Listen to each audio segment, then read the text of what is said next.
Well, probably everyone has heard at least once in their life that the only guarantee in life is the guarantee that everyone will die. Sad, but true.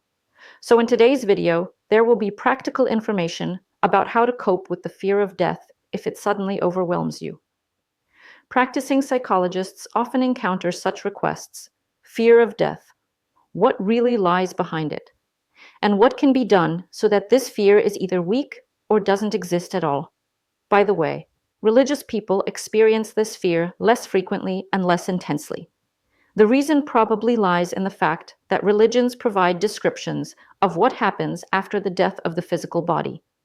For working through this issue individually, i.e., for each person separately, it's best to use metaphorical associative cards. For this, you'll need any deck for working with trauma and one resource deck. In this video, we'll examine some associations with this fear. So, number 1, death is like traveling in an unknown direction and in complete solitude. Let's call this factor the unknown. Number 2, everyone knows that each person is allotted a certain amount of time, but exactly how much for each person, nobody knows. Let's call this factor the unknown plus uncertainty. Number 3, if death is darkness with much that's unknown, what to expect, there's no way to find out, no way to influence it. Let's call this factor powerlessness, being led, and submission. Number 4, death is like a natural disaster and the impossibility of preventing it. Again, the factor of powerlessness to change anything. Number 5, death comes unexpectedly, and saying, no, just a little more time, won't work. We have no power to resist this, and we must submit. We have no choice, no levers of influence, and this is again about our powerlessness. 6, the way we'll be called away from this world in sleep, from illness, in a catastrophe, as a result of murder, etc., is also unknown, and we can't influence this either. Cases of suicide can be considered as another variant, a type of death.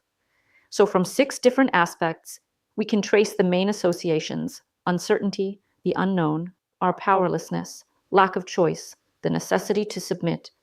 And I would add 2 more aspects: absence of communication, because we don't know anyone, who to communicate with.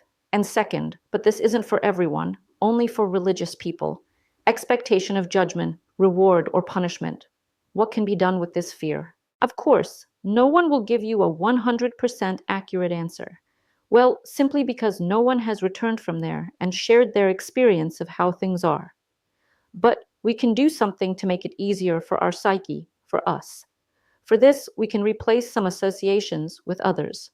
And I remind you, we're doing this for our brain because that's exactly where our first associations originated.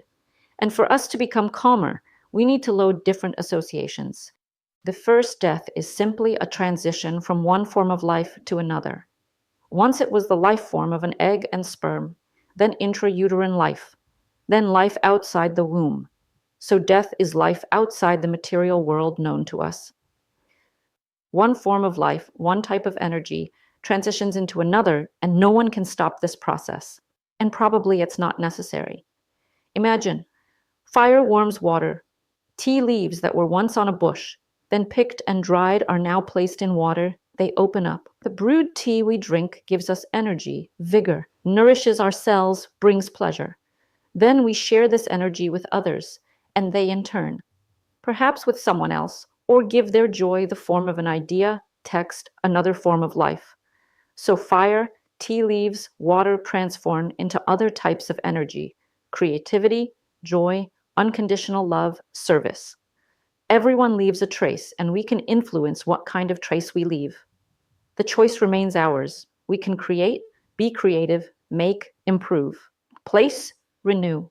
Therefore, with the cessation of our material existence, we simply transition into another form of life. I hope that after you show your brain such a variant, it will become clearer for it, and therefore somewhat calmer and easier. Working with cards and replacing associations has helped me and many of my clients greatly. If you're frightened by the fear of punishment, ending up in hell, then you can turn to spiritual laws that teach us what will help us end up in a better place. In conclusion, fear of death is always about stages of our growing up, about taking responsibility, about more conscious living, choices, contribution to this world as its particles. Flowers make a contribution. Bees, birds, all animals and plants, planets, elements, even the discovery of laws of physics, chemistry, and other sciences. The key thing is contribution. Thus, both the one who gathers tea leaves and the one who makes a video about the benefits of tea all make their contribution to the common treasury of this world. So don't worry, each of us is needed by this world, and everyone will find their place. That's all for today. Write your thoughts and ideas in the comments. Subscribe if you want useful practical information on self-regulation and self-development.